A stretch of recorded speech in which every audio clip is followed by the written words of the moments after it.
High guys, welcome back to my mini blog. आज मी पनीरची भाजी करते कारण माझी मम्मी आली आहे रात्री. तर ती म्हणली मला की पनीर बनव, कारण तिला पनीर खायचं होतं. म्हणून मी डिसाईड केलं की पनीर वाटाणे करूया. आणि मी नुकतंच ड्युटीवरनं आले होते हाफ डेने, तर त्यामुळे येतानाच मी सामान वगैरे घेऊन आलेले पनीरचं. आणि त्यात मी परतच पनीर काढून ठेवलेलं कारण तो फ्रोझर होता. तर मी त्यात थोडंसं पाणी टाकलं कारण हे करायला मऊ पडाय. आणि तोपर्यंत मी कांदा चिरून घेतलाय. कांदा भरपूर तिखट होता गाईस, आणि लालसर कांदे होते ना त्यामुळे. आणि हे आमच्या शेतातलेच कांदे आहेत, तर त्यामुळे भरपूर तिखट होते. घरातले कांदे होते, त्याला काय बोलू शकत नाही. आणि माझे डोळे एवढे जळत होते ना, भरपूर डोळ्यांना पाणी येत होतं. आणि मी ड्युटीवर आलं तर सगळं तसंच माझं अवतार होतं. नुसतं मी फ्रेश झाले आणि स्वयंपाक करायला घेतला कारण मम्मी बाहेर गेली होती. आणि मम्मी येणार होती 2 वाजेपर्यंत. आणि मी आलते ड्युटीवरनं 12:30 वाजता. त्यामुळे माझ्यापाशी जास्त वेळ नव्हतं.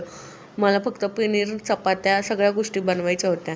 टमाटे मी धुवून घेतलेले. मी आहे ना भाज्या वगैरे सगळं धुवून घेते, आणि तुम्ही पण धुवूनच वापर करावा या सगळ्या गोष्टीचा. मी ते ना असं एक ट्राय करत होती व्हिडिओसारखं, पण ते झालं नाही.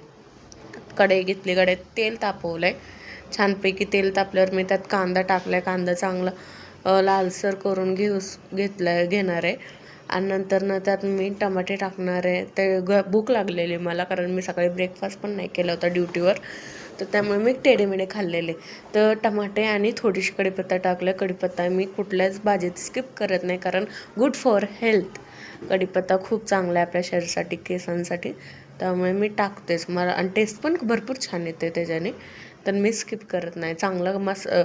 चांगला लालसर केला. आणि इथे ना मसाला बारीक करते तो, आणि मी खातच होती. मला लई भूक लागले होते.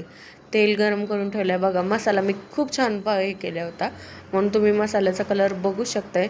छानपैकी मसाला हे केला, आणि त्यात पनीर आणि वाटाणे मी टाकले. आणि तुम्ही कलर बघा. तुम्ही भाजी खूप टेस्टी झाली होती. मम्मीने खूप छान म्हणलं. आणि मम्मी जाणार होती संध्याकाळी गायचं, थांबत पण नाही ती.